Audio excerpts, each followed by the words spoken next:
Hi, everyone. We'll just let everyone join the event and then we'll get started.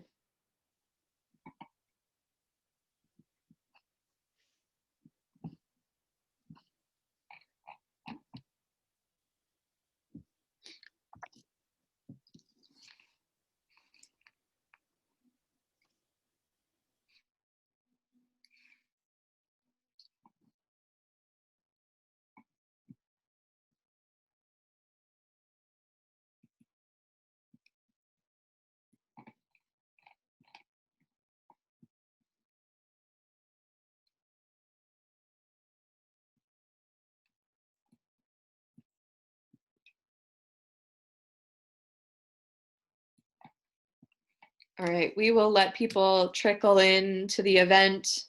It looks like we have a few hundred people here already. So thank you so much for being here. This is Qubit by Qubit's Women in Quantum panel. And so as you all know, the mission of Qubit by Qubit is to train the future diverse quantum workforce, and women are going to be a key pillar of that. So we're super excited to be here to focus a little bit more on the human side of the introduction to quantum computing class. We'll save the technical concepts and the math that Fran will teach us later for lecture, but for now, just to have a conversation as people. We are super lucky to be joined today by Maria, one of the students from the Introduction to Quantum Computing course. Many people will know her as the artist behind the beautiful posters that you've probably already seen. She is a self-taught graphic designer and has just shared her amazing talents with this course. And so we're super lucky to have her. She is a 9th grade student from northern Spain who loves math and physics and is starting to explore quantum computing.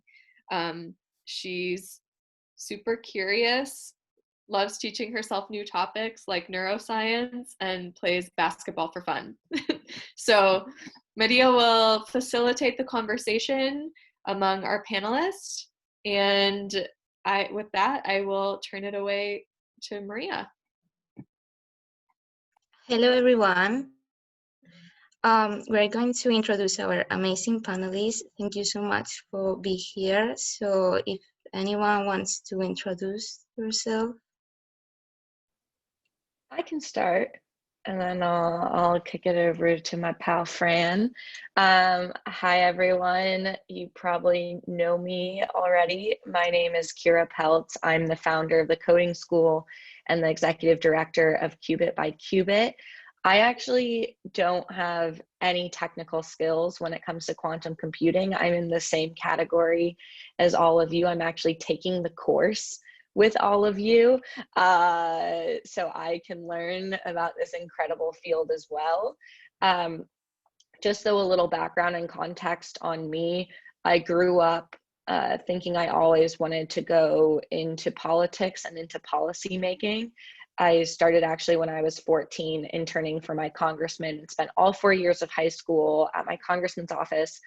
I went to Brown University for my undergrad, where I created my own major in happiness, focused on understanding kind of the empirical nature of happy societies. So structurally, how can we make sure everything from our economic system to urban planning to education are really going to improve people's well-being? I have 2 master's degrees in economics and sociology as well. And I'll talk more about this later, but I really started the coding school and truly believe in this Qubit by Qubit initiative, because I do believe preparing the next generation with the STEM skills that are going to be necessary for the future of work is critical to address a lot of social inequalities. And Fran, I'll kick it off to you. All right, thanks, Kira. Hi, everyone. I'm Fran. If you weren't able to attend Lecture 0, I did sort of a brief introduction then. And I'm very excited because today will actually be my first technical lecture with all of you, for those sticking in for like a lecture later on. To give a sort of brief background on myself, I recently graduated from MIT with a degree in electrical engineering, computer science, physics. During my time at MIT, I did research in a variety of fields, more on the EE and CS sides, but then in my final 2 years, I actually ended up joining the same lab that Megan had been working in for a while. It was a superconducting quantum computing group, and there I was first there I sort of realized that quantum computing is a really cool technology, very fun to do research in, but I think it's also going to be very impactful in the future. And in volunteering with the coding school throughout my time in undergrad, I saw they were doing really great work and spoke to Kira and sort of proposed the idea of having this quantum computing course, just because I think in the long term, even if you don't end up going into quantum computing, the skills that you'll be learning, whether that be linear algebra, probability, complex numbers, some physics, it'll all help you in the long term, especially if you do end up staying in some sort of STEM field. But even if you end up going into policy or things like that, hopefully quantum computing will be an impactful technology in the future. And just by knowing how it works, you yourself will be able to have a greater impact in the future. And with that, I guess I'm currently at the University of Oxford doing a degree in statistics while simultaneously getting to teach all of you and hopefully meet some of you through this course and initiative by the coding school. And with that, I'll pass it over to Megan. All right, so hi everyone, I'm Megan. I'm super excited to be here. But similar to Fran, I also did my undergraduate degree at MIT in Boston, and I got my majors were physics and electrical engineering. And like she mentioned, I worked for 4 years doing research in superconducting quantum computing and looking mainly at materials, or trying to basically see what types of materials, novel materials, were going to be best for quantum computing applications. And also, like Fran, I am now at Oxford as well, and I'm actually pursuing a master's in economics. So a little bit of a switch, but it's been really interesting over the past few months to see some of the intersection, like she mentioned, where some of the skills and some of the knowledge that I actually gained by working in the quantum computing field can actually be sort of seen or applied in new areas. And looking forward, I'm most interested in looking at the intersection between economic development and innovation technology. So kind of combining some of my previous passions and sort of still things that I'm really interested in, but moving in a new direction.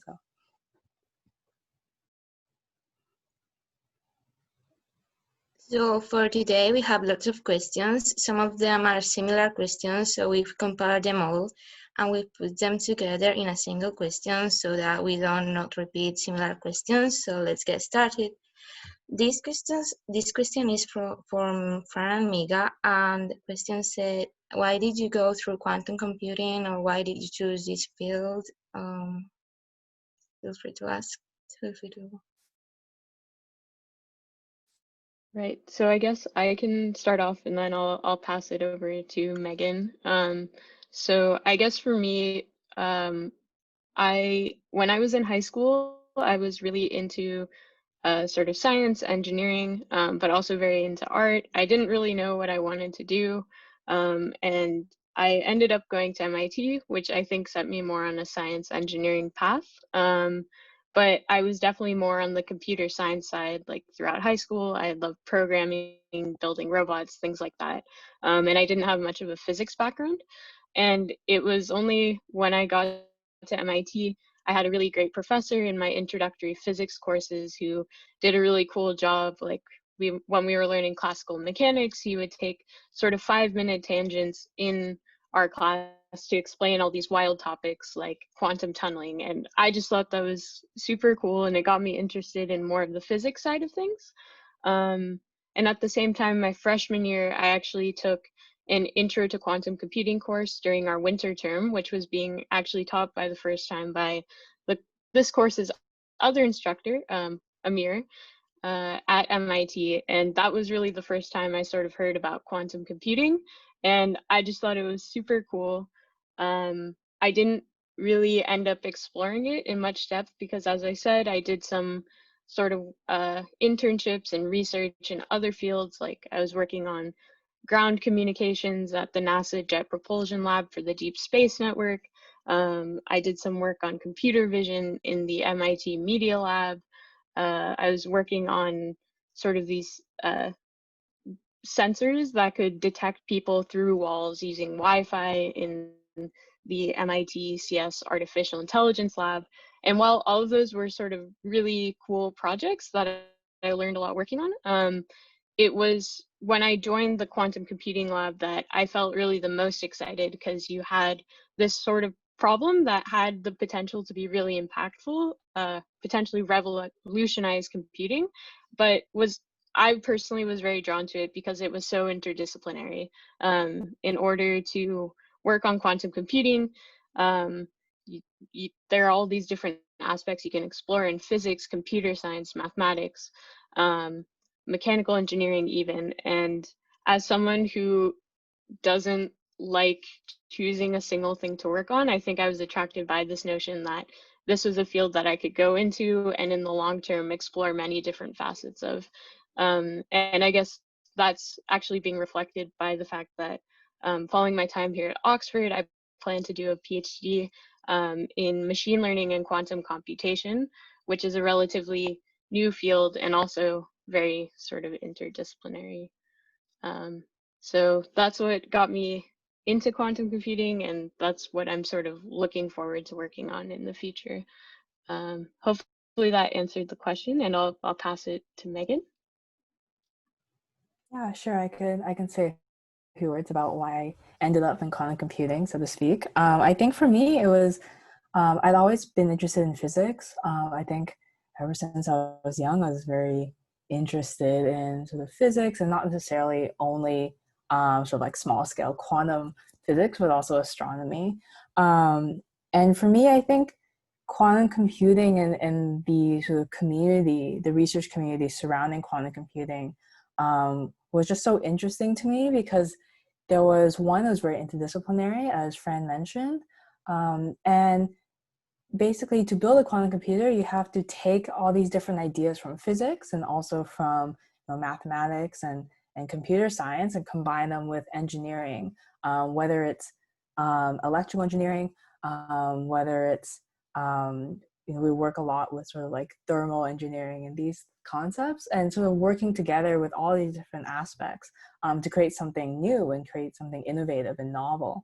I think that was sort of the area that was really that really drew me to the field, just kind of how interdisciplinary and how sort of forward moving it was. Yeah.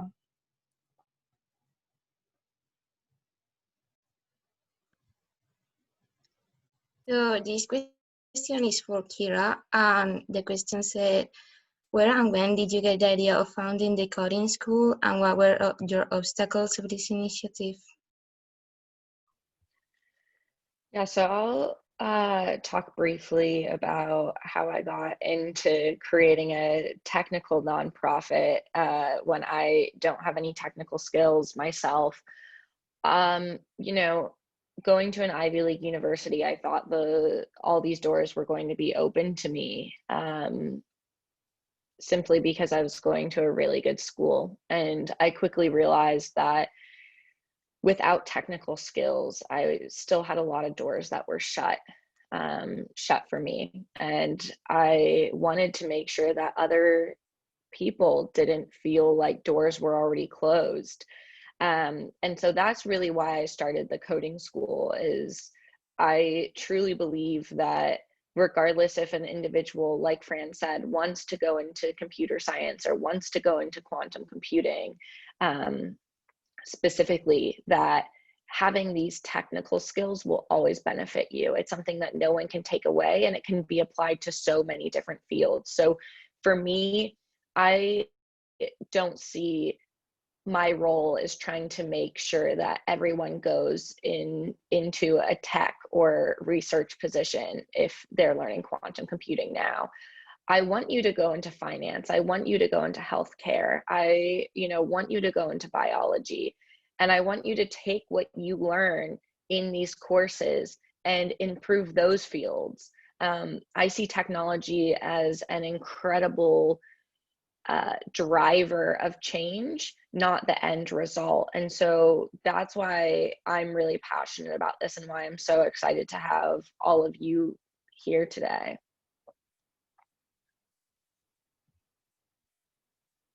As we know, quantum computing is an emerging field of science, and the question says, how can we encourage young girls to take up this field? Because some of them have some thoughts about like, I'm not gonna like this field, or science is not for me. How can we break these thoughts?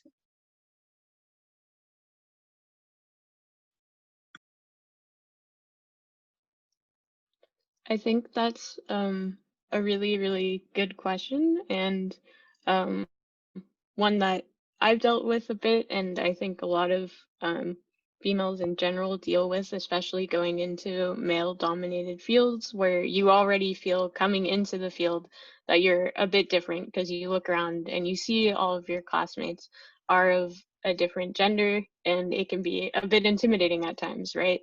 If you're the only girl in the class, potentially you'll feel, if I answer this question wrong, or if I ask even a question that potentially indicates that I'm not understanding what's going on, it'll reflect sort of poorly on not only just me, but also all of the other girls either in the class or who aren't in the class, right? Those, you feel, I guess, that you are sort of representing all females. And while I think this is a really common thought to have, I think it's one that we should work hard to try and get rid of. In my personal experience, I found that in interacting with my classmates, no one's really looking to say like, oh, you're worse than I am, or because you don't understand this, like, you're not good enough to be here. No, like, all of the topics that we're covering in this course are extremely hard. Like, if you're struggling with it, I'm sure that your classmates are also struggling with it. And even if they don't necessarily show it, like, sometimes I found that even sometimes in the past, the people who act like they know the material the best are sometimes the one who understand it the least. And it all sort of boils down to personality types. But I think you should just try and disregard that. And in general, in the coding school specifically, we're trying to build a really positive, inclusive community. And we want you to feel like you can sort of express questions that you have about the material, and hopefully that you don't feel judged by your classmates. And if this is something you personally feel like, if you feel it's not an inclusive environment, we definitely want you to let us know about that, and we will work our best to resolve that. I know Rachel has been nonstop monitoring the Discord to make sure that all flagged cases are looked into and things like that.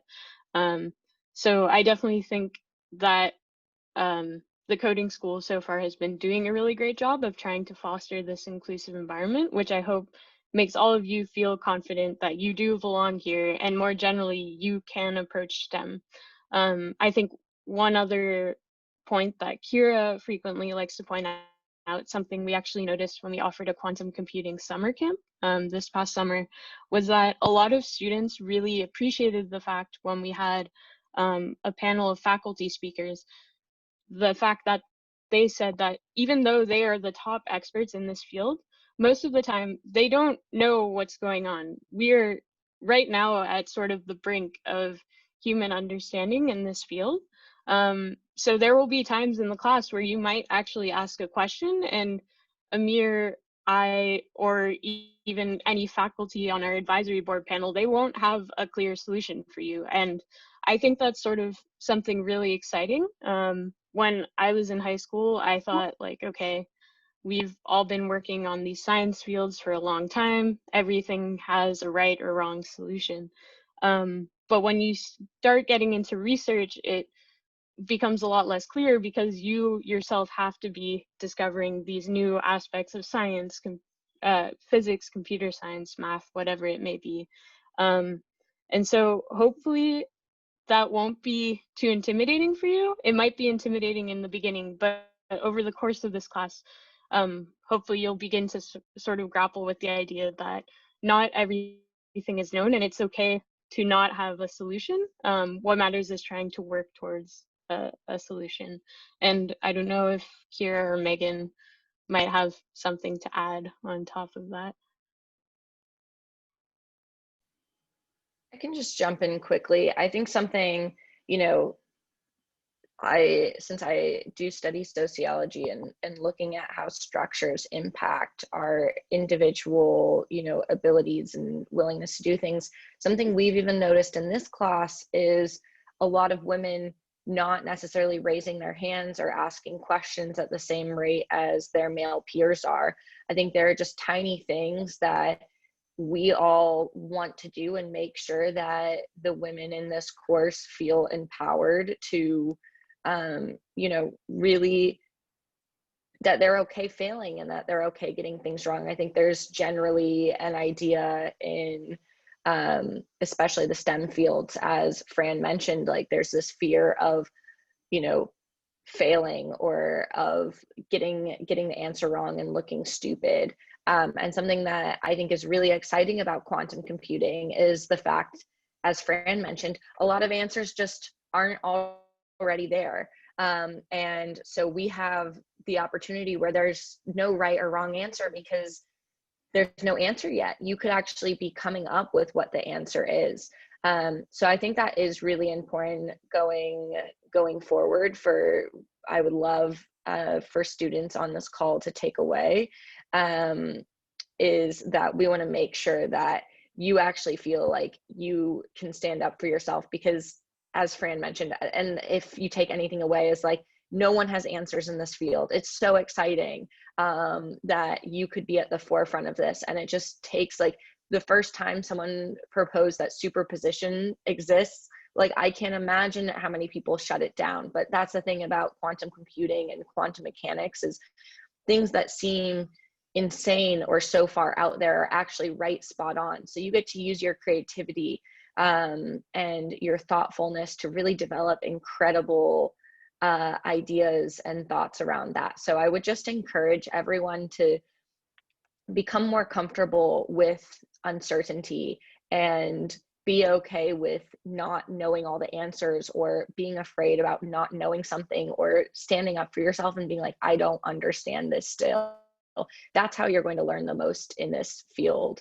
And that's something I actually just think Fran does incredibly well, is that she, is really willing to admit when she doesn't know something, because she knows what she does know and will put that out there. And when she doesn't, she'll say it, and she'll ask for help or ask for guidance from another person. And there's nothing weak about that. That's the sign of strength, is being willing to, put yourself out there and admit something like that.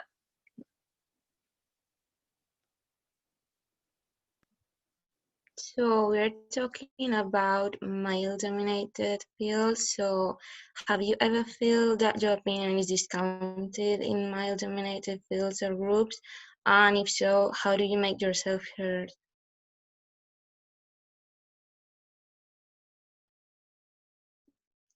Sorry, Maria, could you repeat the question? I didn't, I think my audio dropped. Okay.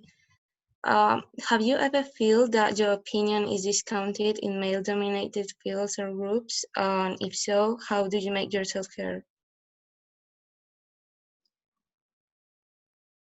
Right. So I guess I talked about this very briefly, or a little bit before, but in my courses at MIT, I would definitely say it was a bit intimidating, I guess, looking different than most of my counterparts. That being said, I think over time, I learned that it is okay to ask questions and okay to be wrong. And I think that was just like a skill I had to build over time. It's not easy. I mean, that being said, I'm sure it's also not easy for the male students in the class to also ask a question in a huge lecture hall of people. In general, it can be a bit intimidating. But I think when you think of it as less of me failing, but more of me really just trying to understand something, you have to think of it more from that positive lens. That can be sort of a big boost your confidence and make you personally more willing to answer questions. I would say throughout my entire sort of academic career thus far, I've generally had fairly positive interactions with my male counterparts. I've only experienced a couple of cases of, I guess, like explicit sexism. One wasn't when I was in high school, actually. There were some boys in my class who said that if I were to be accepted to MIT, it would actually be just because I was a female, and they were trying to boost their sort of diversity numbers.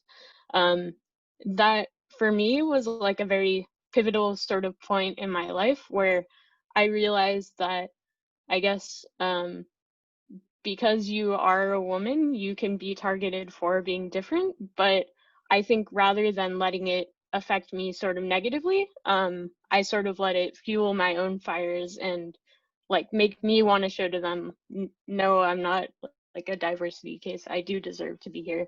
And so let it push me. I guess in MIT, there were also some cases of less explicit sexism, where I would have colleagues make remarks about my abilities relating or making just statements that I don't think they internally processed as being sort of sexist.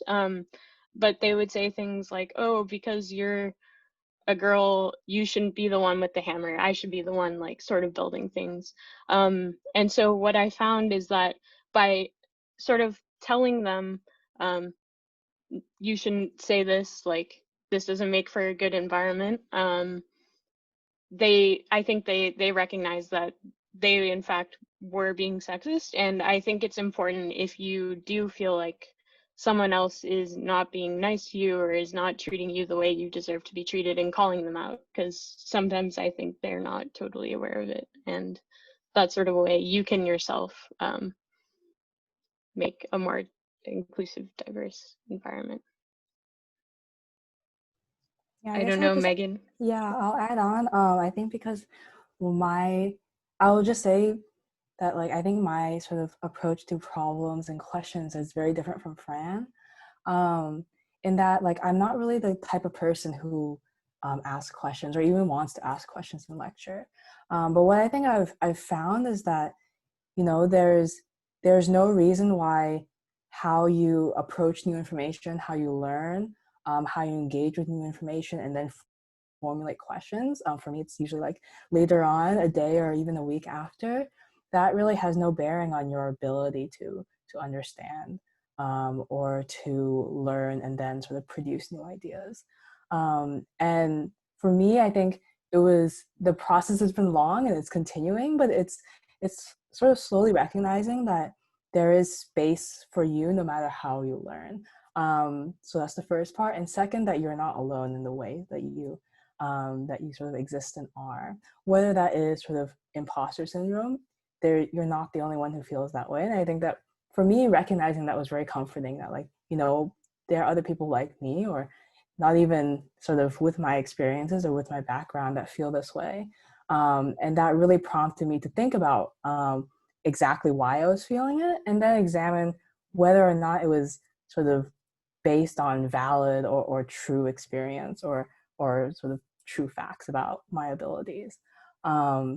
And so, yeah, I think in terms of being heard, for me, it's like I always prefer one-on-one sort of conversations. Whether I had a question about something in lecture, I would sort of go to the professor individually in office hours, or I would email them saying, you know, I had this question, could I ask you about it? Or even afterwards in lecture, I kind of take them inside, like, oh, I had this question, could I quickly ask you about it now?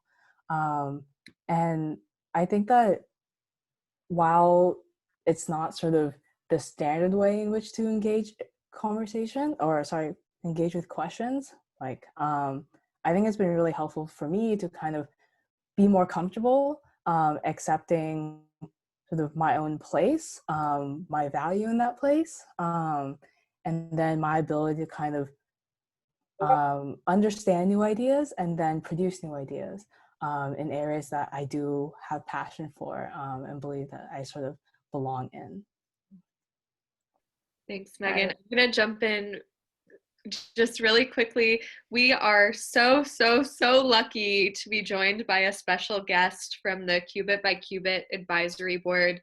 Clarice, we will turn it over to you to introduce yourself, and just so happy to have you here. Thank you all from Qubit by Qubit. Sorry I'm late, I messed up. And first and foremost, the work, and I hope all of the audience realizes by now that the work that Qubit by Qubit is doing is extraordinary, and there's a super bright future ahead of them, and it's amazing. So my name is Clarice Aiello. I am a quantum engineer. I am originally from Brazil, and I came to the US to do my PhD in quantum physics. And I have, for about a year now, joined the faculty at UCLA in electrical engineering. And as a woman in quantum, I can still relate to the things that the panelists have been mentioning, because it's hard to make, in particular, people aware of what minorities are sometimes going through in the STEM sciences, mainly. And maybe there's a couple of international students in the audience, and maybe there's also a component of being an international student in a foreign talk about that too. And I just wanted to second a lot of things that, for instance, Fran was saying, and very similar things. I keep hearing them in different ways. And I just want to tell everybody right now to hang on in there, that we can all support each other and start to speak up and to be more at ease with our own successes, with our own talents. And that's all I want to say by now, and I'm looking forward to answering your questions. Awesome. And just, Maria, before we jump back into the questions, I did want to answer this one. And one student did bring up, what as a male can you do to better support women and in the STEM field? And I think that just want to make sure that we do touch on that. And then as well as we'll share just a few personal experiences. I think first off, men need to truly understand how nuanced microaggressions are and sexism exists. It's not there's obviously overt ways where women are paid less than men for equal work, and that's a very quantifiable way, but there are incredibly nuanced ways on a daily basis, from even just someone commenting on, you know, what I'm wearing, that a male peer wouldn't experience or wouldn't face. So I think first is really understanding that, and second is educating other men. I think there's a lot of small things that you can do in meetings. You know, there's plenty of studies that note that females are less likely to get credit for an idea that they put forth. But then a male colleague will bring up the same idea and it will get a lot of recognition. So when you actually realize that that's happening, make sure, you know, you stand up in that conversation and say, oh, I actually want to make sure that we're giving credit to this person who actually brought up this idea. I think that's huge. Yeah, I seeing lots of comments. It happens a ton. There's a ton of examples like that. Women statistically are far more likely to be interrupted by a male as opposed to when another male is talking. A man is much less likely, far less likely to interrupt a male colleague. So it's just being aware of these things that are really tiny and ingrained in our society, but can make a huge difference on outcomes for women in any field, but especially if we're talking about a STEM field. One just larger thing from my end, I think that I've learned in my career is, you know, as the founder of the coding school, I'm in a lot of meetings with all men, and quite high profile men who make a lot of important decisions. And I'm often the only woman at the meeting. One thing I learned to stop doing a long time ago is to stop asking for permission for things, or actually just to stop asking for advice where I don't want advice. I think it's really easy, and I don't think this is just a women specific thing, but I think women tend to get more guidance, unsolicited guidance, than they would like. So I try not to welcome it as much as possible. When I know something's right, when I know some idea that I have is correct, like I'm ask for permission from anyone. I remember when I was starting the coding school, my mentor said, oh, you don't have the skills to do this, like you don't know anything about STEM. How are you going to go forward? You need to take the next year, create a really good business plan, talk to all these people. And again, these were all men that I had talked to and were trying to talk me out of this because they just did not think it was a good idea. When I would go to my mentors that were women, they would say, what do you need to make this happen? What can I do to help?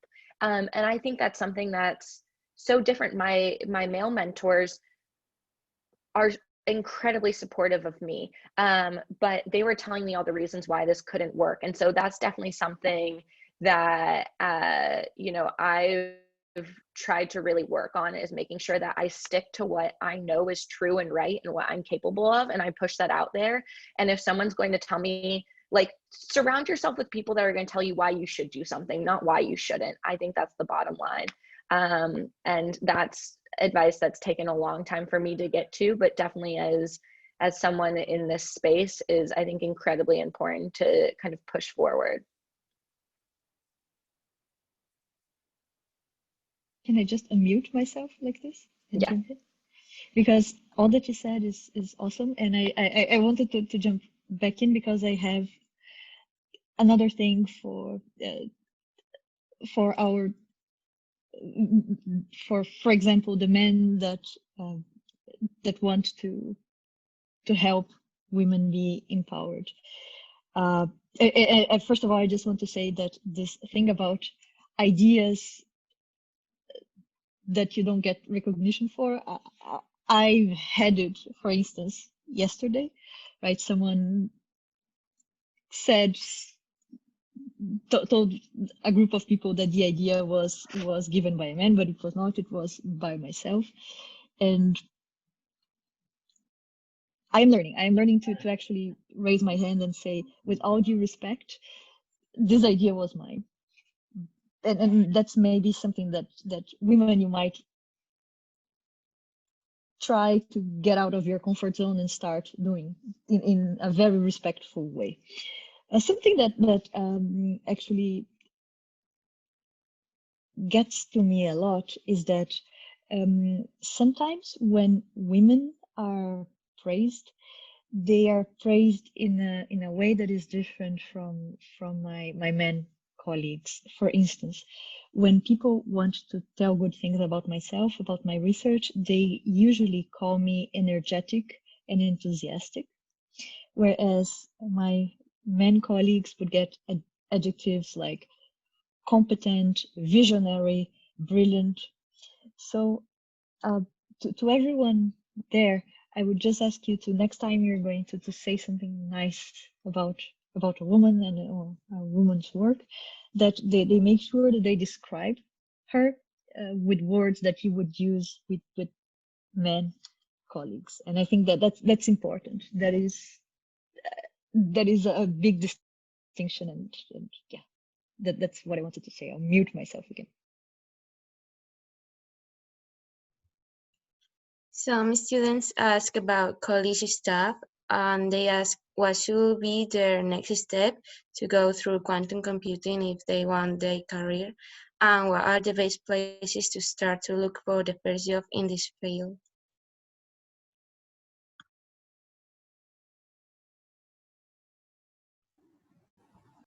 Yeah, that's a really great question. I think that regardless of where you end up going to university, whether that be a very well-known place like MIT, Stanford, Caltech, uh, a local school, a school maybe internationally, almost all of them tend to have programs, right, in physics, math, computer science, engineering. And so I think the advice I'll try and focus on is like how to sort of best utilize the resources you have available to you wherever you end up. So I would definitely recommend, so in this class, we're trying to put a lot of emphasis on having you guys get very solid foundations in core concepts like linear algebra, probability, complex numbers this first semester. So that next semester, when we start diving into the quantum computing, quantum information aspects, you'll be sort of very well prepared and able to hopefully grasp those concepts, which are very challenging. Part of the reason why I really pushed for this was because I found that myself when I was taking courses at MIT, especially in the physics department, I found that if I was struggling, it was because I felt like I didn't have the necessary math and sort of foundational background. So while we are sort of in this class giving you all an intro to linear algebra and intro to probability, I think the biggest piece of advice I could give to all of you is if you do want to continue in the realm of quantum computing, make sure that your freshman, sophomore, first, second year in university, you really try and take a proper linear algebra course, a proper probability course, proper, of course, also CS course, EECS, EE courses, physics courses, all of those, because then in the long run, when you go to study things, you'll see that these are all sort of interconnected ideas that build upon each other. And having a really solid foundation will take you a long way and enable you to explore potentially different aspects of whether that be quantum computing or some other field that you didn't know that you were interested in when you were first starting off in college. So I think that would be my biggest piece of advice going into university.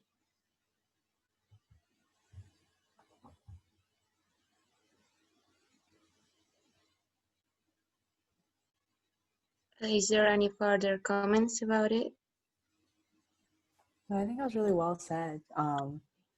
Yeah, especially in terms of like looking at, I think sort of the interesting and the most sort of incredible thing about quantum computing is that it requires so many different sort of disciplines.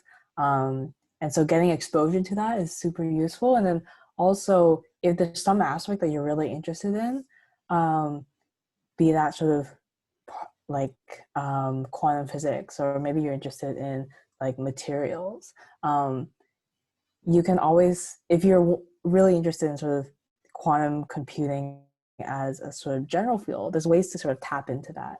And so just getting exposure, like Fran mentioned, and then kind of keeping, being open to sort of considering new things that you might be interested in. I guess one thing that I will also add that I forgot to mention was given how sort of nascent of a field quantum computing is, although every school will probably have the courses necessary to prepare you for a quantum engineering or quantum computing job or grad school later on. Not all that many universities actually have dedicated quantum computing research. So depending on where you end up, it might be very challenging to get research experience at that particular school. If there are options, I would highly recommend it. I feel like quantum computing is a field where you do actually learn a lot by sitting in a lab setting and really having to like build or code things out. But that being said, even if you end up at a place where there aren't necessarily those resources available to you, quantum computing is sort of blossoming in this very cool way into a very open source community. And especially now that we are actually starting to have quantum computers made available through industry, you can get access to a lot of quantum devices through the cloud. So for example, in this class, we partnered with IBM Quantum to give you all access to the IBM Quantum experience. We're only partnering with them though, so you guys can get like especially quick access and priority runs, but in general, it's publicly available to the community. And so if it is something you're eager to explore further, I would definitely recommend that you try and get involved with a lot of these open source communities, and you can definitely tinker around on your own, play around with quantum algorithms and play with quantum computers, which is really exciting and actually wasn't even the case when I was starting off at MIT 4 years ago. And I just want to add in quickly as well. One, you know, this conversation is, you know, about kind of gender diversity, including non-binary students. I saw an incredible comment. And I just want to say, like, you know, this is an inclusive conversation, and all groups are, you know, we need to make sure are supported in these areas as well. I just kind of further want to say, I think everyone really needs to leverage the community that we're trying to build, and we'll continue to put on events to really celebrate diversity and inclusion in this space, but having a community of other people who understand where you're coming from and understand your own experience, I think is really important. I think some women-led initiatives and groups that I've been a part of, and actually how Rachel and I met through a fellowship that we did, and we're both a part of the same women's group. Like, that was an incredibly empowering experience for me, because I was surrounded by other people who really understood like the trials and tribulations of trying to be a successful woman in a largely male dominated industry. So I think the support that you have, and that's something we want to create here, is going to be really important as well. And then the last thing is, like, we give people permission. Like, I'm not going to have as much advice of like what actual classes you should take or what not. I think the biggest thing is that's important is when you're going into university or going into a job, especially for the first time, is like, we give people permission how their words are going to impact us. A lot of people, I've at least experienced, want to make me feel stupid if I don't know something. And I know in my first year of university, people would be mentioning these big words or name dropping certain people. And I was like, I have no idea who these people are, but they made me feel like I should know who they are. And so I never felt like I could ask a question. So I just kind of nodded my head and said, oh yeah, okay. You know, completely unsure of the context or what this person was actually getting at. And by my sophomore year, I thought, this isn't me. I've never been this sort of person. If I didn't know something, I would always say, I don't know what you're talking about. Can you please tell me what this means? And me being willing to kind of open up and say that, I would get other people who'd be like, yeah, I did not understand what that meant either. Or, but the person usually that was speaking would still try to make me feel stupid by saying, you don't know this. And after a while, I flipped it on them. Mentally, at least for myself, I wouldn't usually outwardly say anything. Sometimes I would, but be like, no, why would I know that? You know, like, so it's just something that, again, it comes from being really self-assured of what your worth is, and that you are entitled to both know things and to not know things. And there's nothing wrong with either one of those, but any person that makes you feel small in that category is probably not someone you want on your side. And again, a lot of times this is not done to be malicious or, you know, to cause a problem.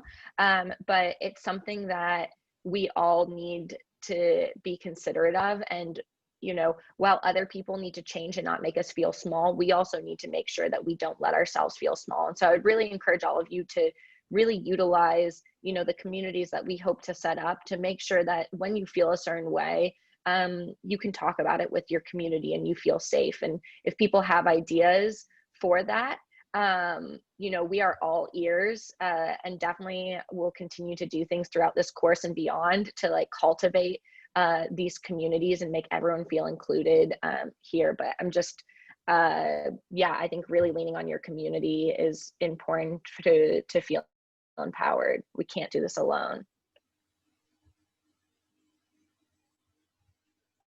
There are some questions in the chat, and we're going to ask one of them. How to manage some of the pressures and expectations of being a woman outside the work.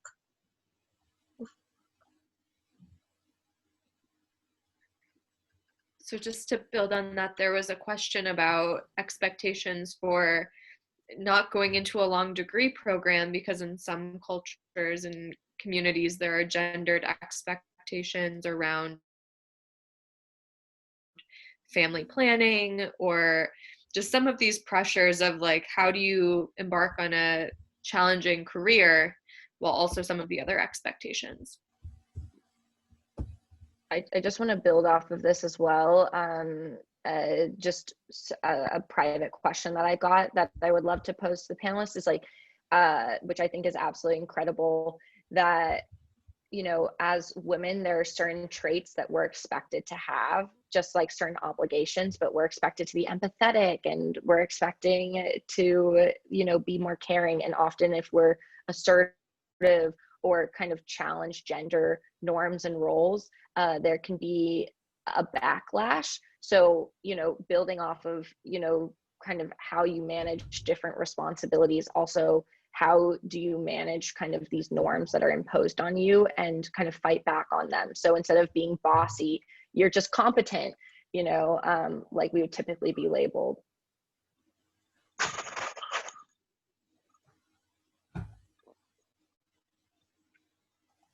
I think these are all really good and hard questions that I personally have thought, I guess, a lot about throughout the past few years in particular. And I definitely don't have like conclusive answers to all of those.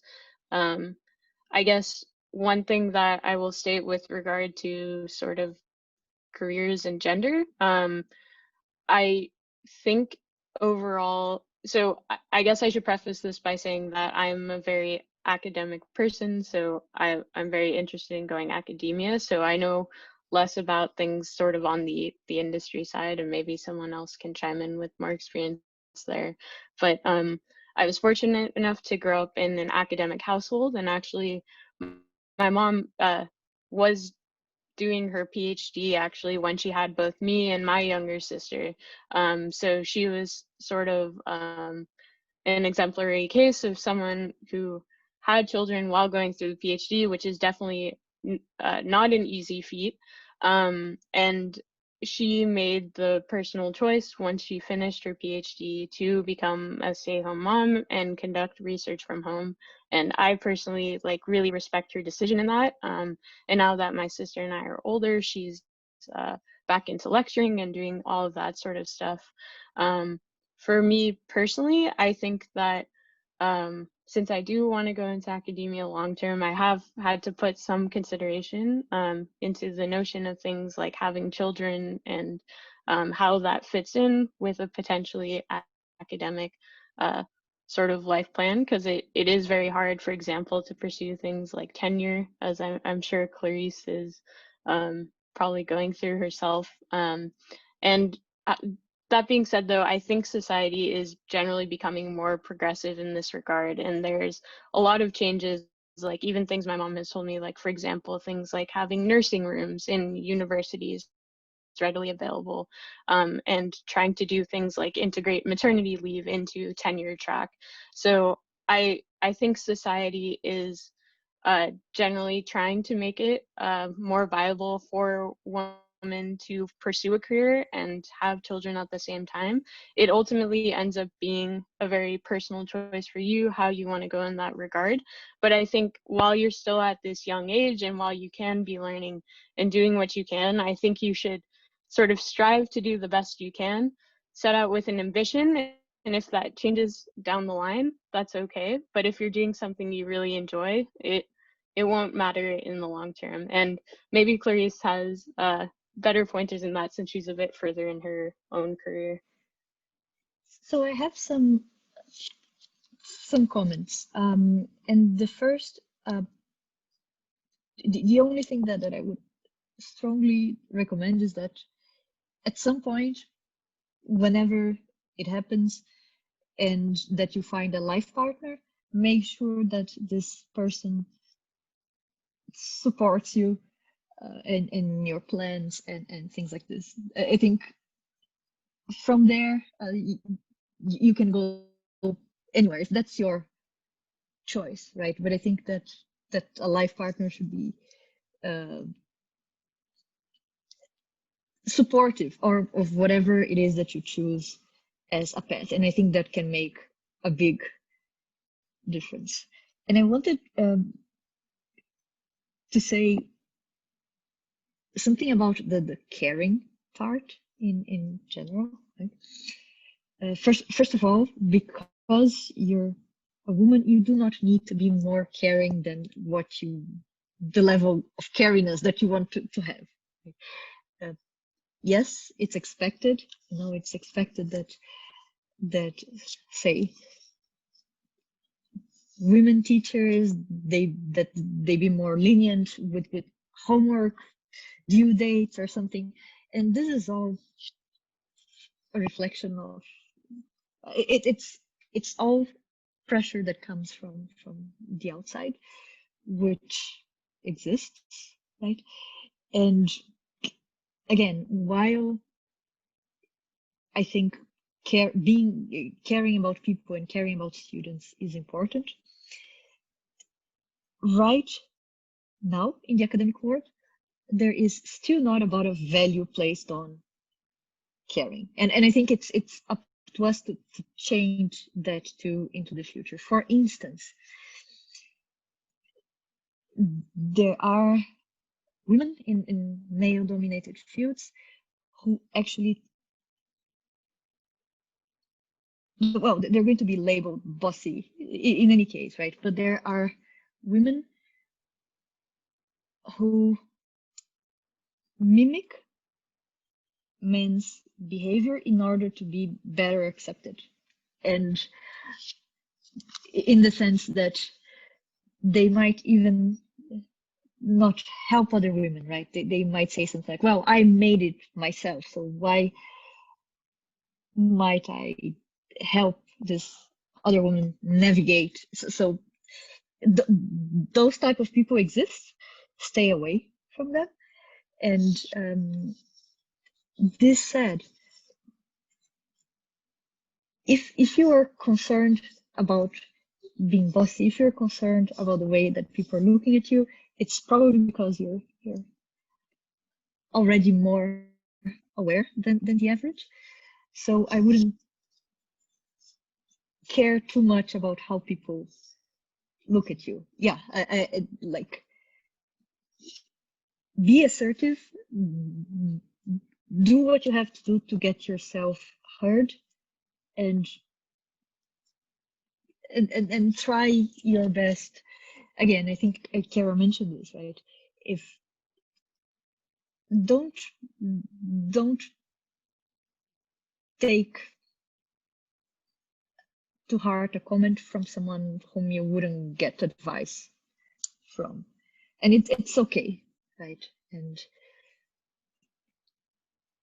And again, I think that in the long term, it's sort of up to us to change the way we do science, the way we integrate women in the industry. And I think that there might be room for some more caring. There is room to be more generous.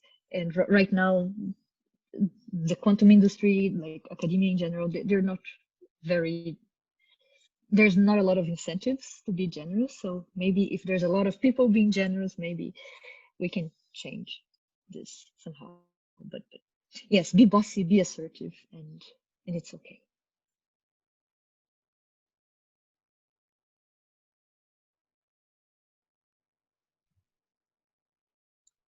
Do you have any final words of advice for women looking to go into quantum computing?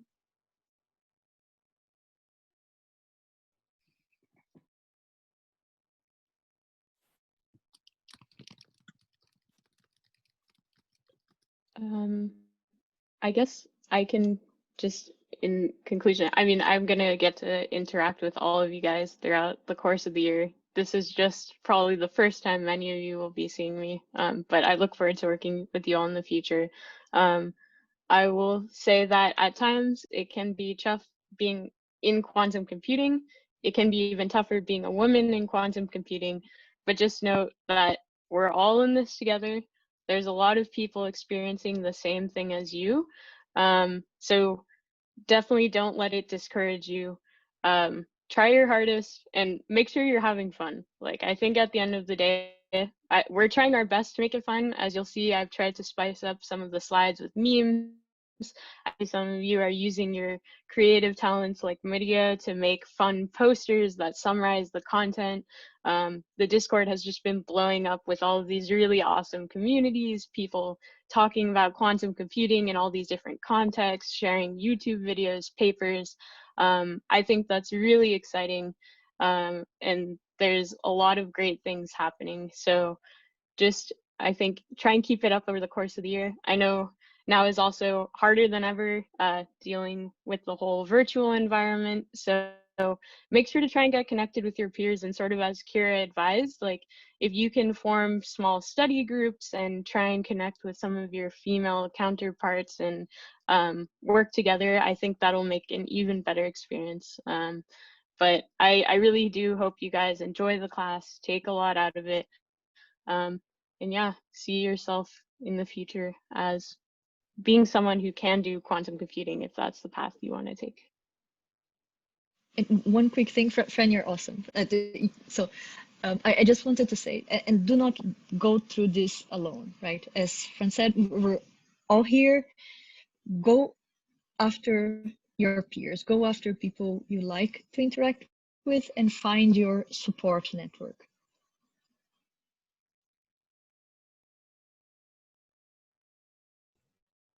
Yeah, I think I'll just say that, well, first, I'm really excited to have been here to kind of shed a little bit of my insight, as little as it may be. But I would say that, you know, you have really incredible instructors. I know Fran pretty well. I spent, a few late nights with her in lab, and she's an incredible person, and she's very receptive. So reach out. And yeah, there's a really great community. I know it can be really hard. It can feel it can sometimes feel very isolating, like you're the only one. But as you can see, you're not, and we all have similar experience.